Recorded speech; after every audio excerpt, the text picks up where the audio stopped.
malat ke che chi wud de luangalan ni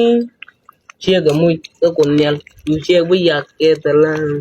tuana ga de ke ne che mar oh kadir mo jinde kene ji ket kene mando ko la na kwa ja ga buno ni tiang buna ba ga no ka tiang na no ni chiema oh ta kene ji e bi kwa mi ti te na ga tenne e ket kene point dan ta kan da dor du ko don ko ndar bu to ni en chiemore right now baga yore ka te ko ka be na ga bom ni dir ka daro te to ka ko ndu jin chiega ma sun baga ben doro baywa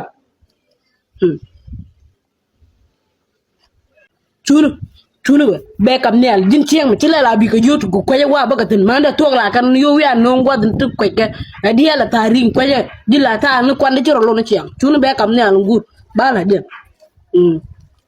tel do be lu jok dora ja ko chi no ne ko ni me bi ka ba okay dia chunu be kam ne al limnu gadgal wak na dun bi alwar je ta sun to be lolo la dora chigan go bi alwar je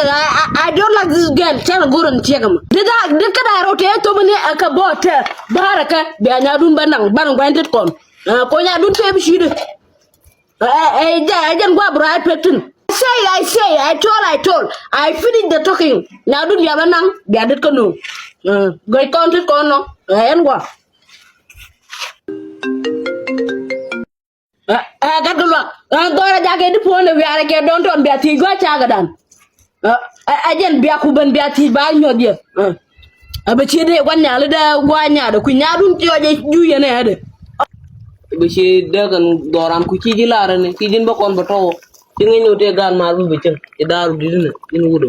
why kadi gisal kon gar chatwor kon ne silwo genya wiyin madong menji an masakam wale sade lom okay doran ci aban ko burun dana da ca roy ne de bang ne nanga dor ma di dere mo ga ci jende la ga gal wa ga ci gul ci ga ba ku lel na ma del to ma de ku lele ga tamba lele ga bi ngon ga ndin ga ban man doy man yurar ber nangi ci moro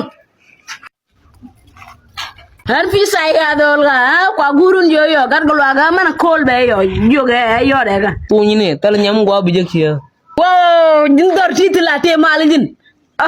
tala ñam go ade jek ci ji dor la jak ciogu ko buru no ten to ñu ne na awoni jin ka ci de jagalo ga jox ceng kon be liu ta mo ken melat ke uti sia ga de longalan ni de mu ka ko nal ci wut bi yak ci ta le bom de ka ci ba ga gen melat ke uti wut de longalan ni come on bia